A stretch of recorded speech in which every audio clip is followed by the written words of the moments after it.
Hey guys, another episode, Drunken Eddie. Listen, this is what's been bothering me all day about Antonio Brown.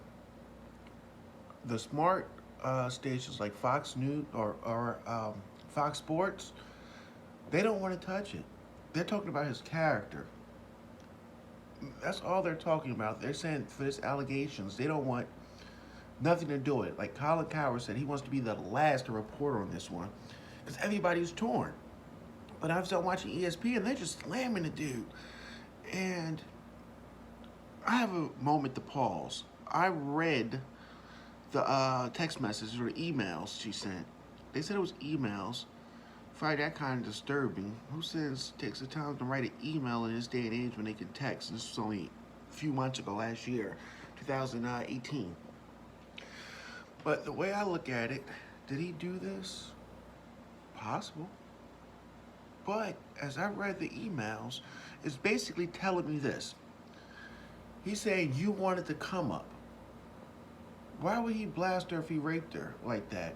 Then he says, I nutted on your back. That's disturbing. But yet, that's what most guys do.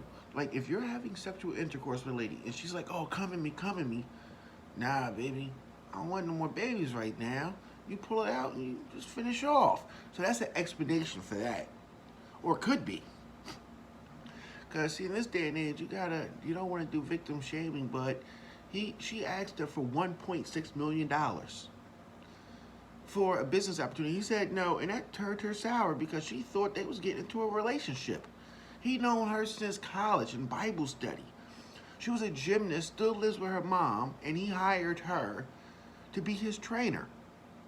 With the mom in the picture, reminds me of Robin Gibbons and her mother. But hey, I said it.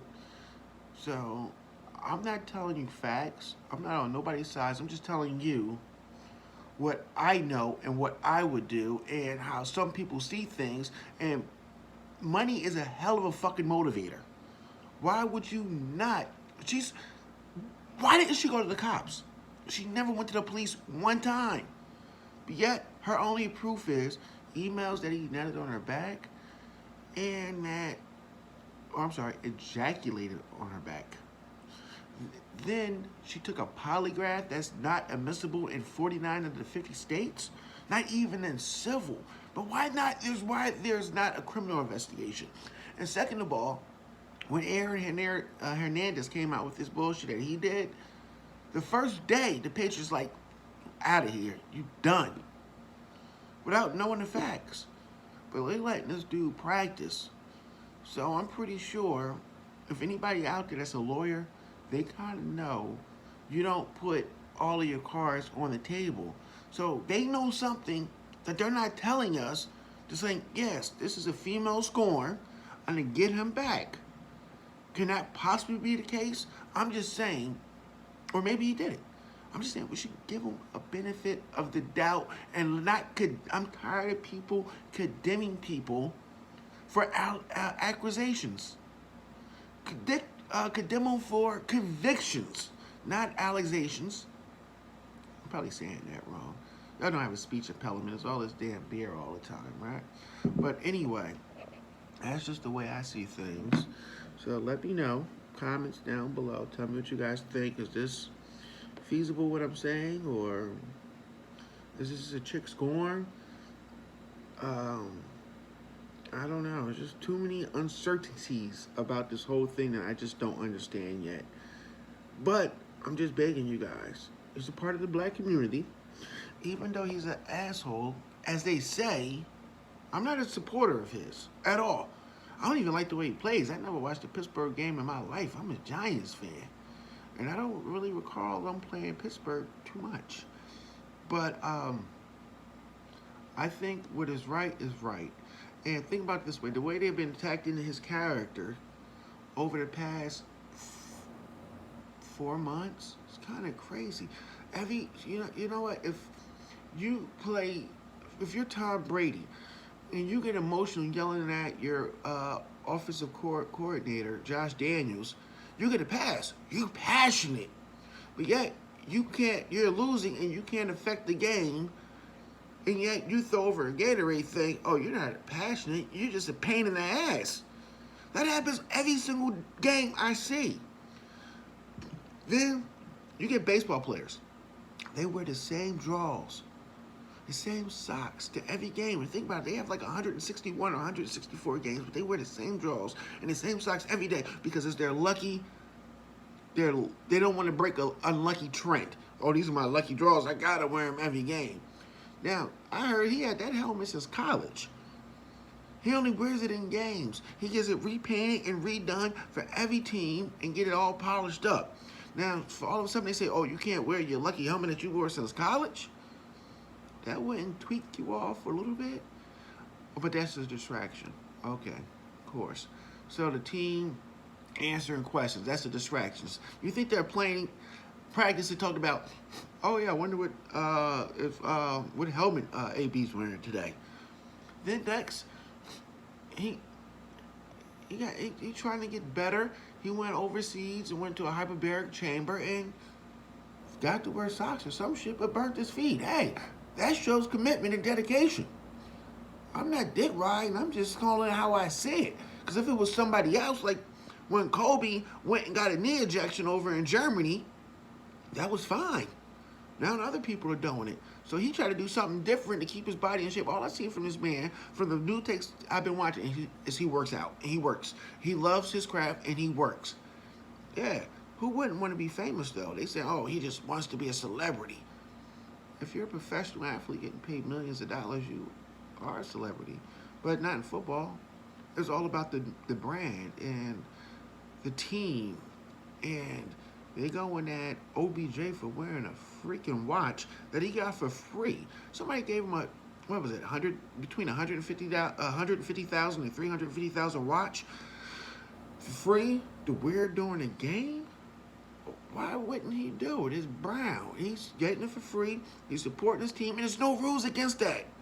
They're talking about, oh, now they're making up a rule for him. No hard objects. Dude, the fucking helmet is hard. You're letting people play with cast on their hands. Wake up. Stop fucking with people. Let them have a little individuality. You get punished for celebrating for dancing. That's what they call it, the NFL, the no fun league. But yet, a lot of people wouldn't like it. Kaepernick took a stand. He kneeled.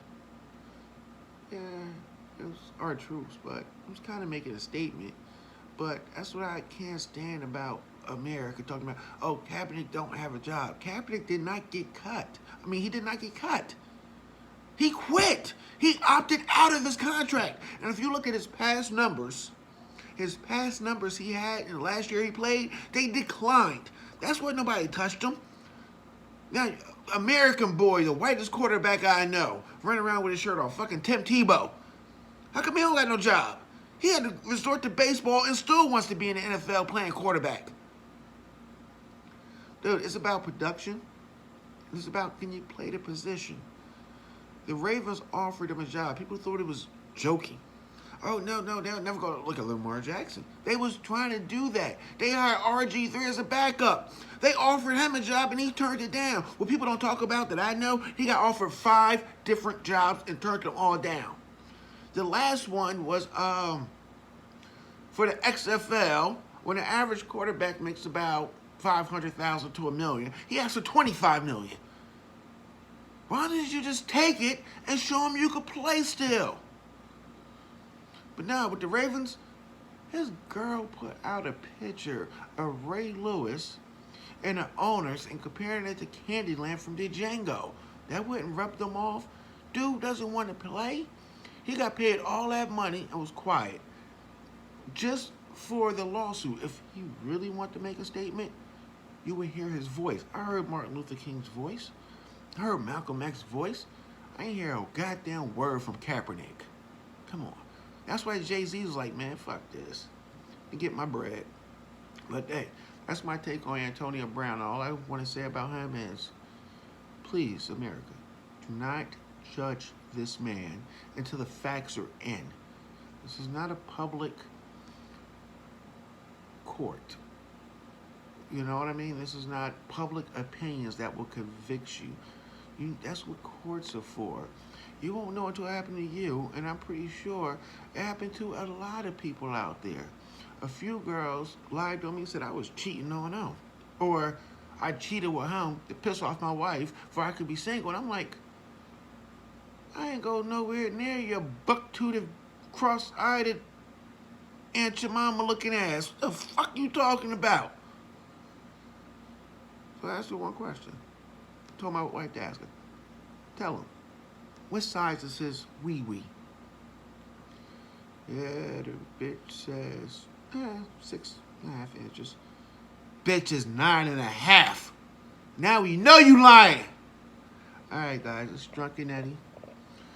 Thanks to hear my thoughts on Kaepernick, Antonio Brown. Anything else you guys want to know? Just let me know, but I'm just telling you how I feel. All right, guys, have a good one. Bye.